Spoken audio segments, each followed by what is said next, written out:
وشەویستەکەم نۆمینە و حاجیە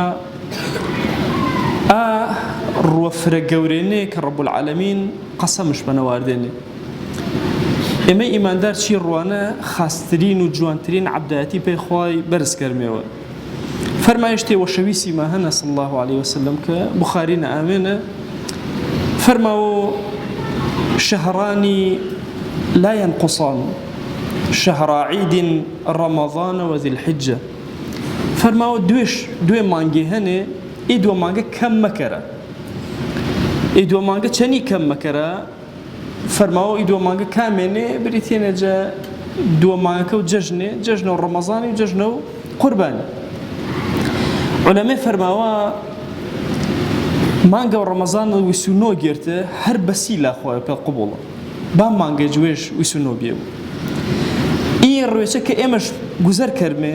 فرە و حەدیسەکانە باس و دەڕۆی کەرەوە ئێمە نۆ ڕوێ ڕۆچێ گێرمێ فەرماوە دەکەڵ هەر پێ حساب کە ئەنەما دەڕوێن ڕۆچەڵ گێرتێ لە فەزڵێ فرە گەورن فرەوجە عولەمایە نەوعی تر تعبیر وی فەرمایشتەی شاکردن بەڵام مجموعة وفرجة علماء فرموان شائين فضيلته فرق ورو تايبة رب العالمين ك هي أمتي شكياستن أيج أنا نتو نور الروشي جيري بدأ حساب كرو شكو حرام الرججني الروشي جيري بعض تر فرموان شا هرت شو الركو ججني حرب الروشي بحسابه ما دام نوكل جيرتين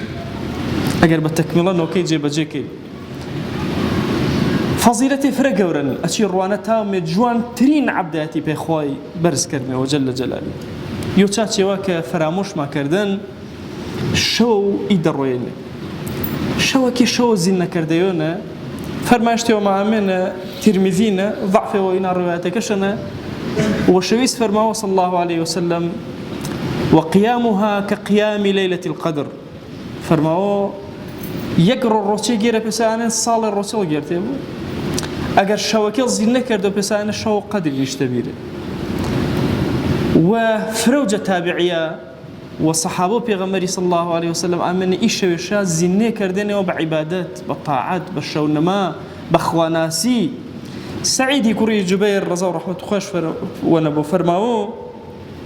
فرماو لا تطفئوا سرجكم ليالي العشر فرماو إيش شو دو ئی دەڕوێ واسبێ بە شەو جەژنێسۆ فەرماوە چراوەکە یانەی تا مەکوشن دێوە یعنی شەوەکێ تا بازینێ بوو ئەگەر چی شەون ماڵ نەکردێنن عمرتەنە ڕانامانی ئەگەر دوێ ڕکاتێج بوو ئەگەر چوار بوو ئەگەر شش بوو ئەگەر یانزە بۆ پێسە سونەتەکەی هەشت ڕکاتێ شەونما کەری وێرە ڕکاتێ ویتر ئەچی شەوانە هەوڵدە زینەش کەریۆ ئەگەر زانا هەڵمە بۆوە والله أنا بوسي إلا إن تجيب كردو فضيلته فرق ورن والسنة ومردن كإنسان مسلمان أشم زنش كرو وأوصيكم أيضا بالصلاة والسلام على رسول الله حيث أمرنا الله تبارك وتعالى في محكم تنزيله قائلا إن الله وملائكته يصلون على النبي يا أيها الذين آمنوا صلوا عليه وسلموا تسليما اللهم صل على سيدنا محمد وعلى آل سيدنا محمد وبارك على سيدنا محمد وعلى آل سيدنا محمد كما صليت وباركت على إبراهيم وعلى آل إبراهيم إنك حميد مجيد